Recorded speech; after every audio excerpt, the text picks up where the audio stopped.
আপনারা যদি আপনাদের এই সন্ত্রাসী কার্যক্রম অব্যাহত রাখেন, আপনাদের পরিণতি ছাত্রলীগের মতো হবে।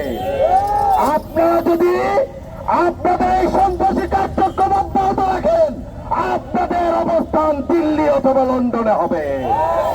আমরা আজকে এই সমাবেশ থেকে মাননীয় স্বরাষ্ট্রমন্ত্রী এবং মাননীয় প্রধানমন্ত্রীর কাছে উদারত আহ্বান জানিয়ে যাব, এই ঘটনার সাথে সংশ্লিষ্ট সকল অপরাধীকে আগামী 48 ঘন্টার মধ্যে আইনের আওতায় আনতে হবে। একই সাথে বিরোধী দলীয় নেতার কাছে আমাদের অনুরোধ থাকবে, ওনার অধীনস্থ ছাত্র শিবিরকে যেন উনি এই সন্ত্রাসী কার্যক্রম থেকে ওদের অনতিবিলম্বে প্রত্যাহারের ব্যবস্থা করে, এই আশা ব্যক্ত করে আমি আমার বক্তব্য শেষ করছি। ধন্যবাদ সবাইকে।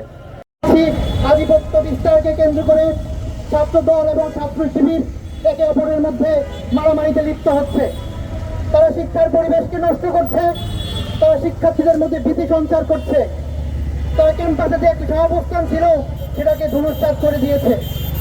আমরা আপনাদেরকে বলতে চাই, আপনারা যদি ক্যাম্পাসে এসব সন্ত্রাসী কর্মকাণ্ড চালান, শিক্ষার্থীরা আপনাদেরকে বয়কট করবে, শিক্ষার্থীরা আপনাদের বিরুদ্ধে রুখে দাঁড়াবে। আমরা চাই ক্যাম্পাসে কোনো হারাহানি, কোনো মারামারি নয়।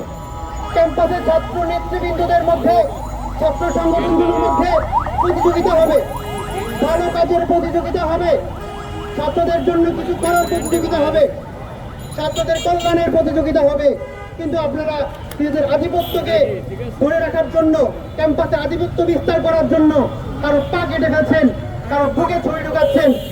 আমরা ছাত্র অধিকার পরিষদ থেকে স্পষ্টভাবে বলে দিতে চাই, আর কোথাও যদি বাংলাদেশের আপনারা এরকম সন্ত্রাসী কর্মকাণ্ড চালান, আমরা আপনাদের বিরুদ্ধে সুস্পষ্ট প্রমাণ থাকে, আমরা ছাত্র অধিকার পরিষদ বাদী হয়ে মামলা করব এবং সেই তার বিচার নিশ্চিত করে ছাড়বো ইনশাআল্লাহ। আপনারা সবাই সন্ত্রাসী জিনিস ছেড়ে, লাঠি ছেড়ে কলম ধরুন। আপনারা শিক্ষার্থীদের মধ্যে কলম বিতরণ করুন। আপনারা সন্ত্রাসী যেই লাঠিগুলো আছে সেগুলো ফেলে দিন, শিক্ষার্থীদের কাতারে নেমে আসুন, না হলে আপনাদেরকে ছাত্ররা ছুড়ে ফেলবে। ধন্যবাদ।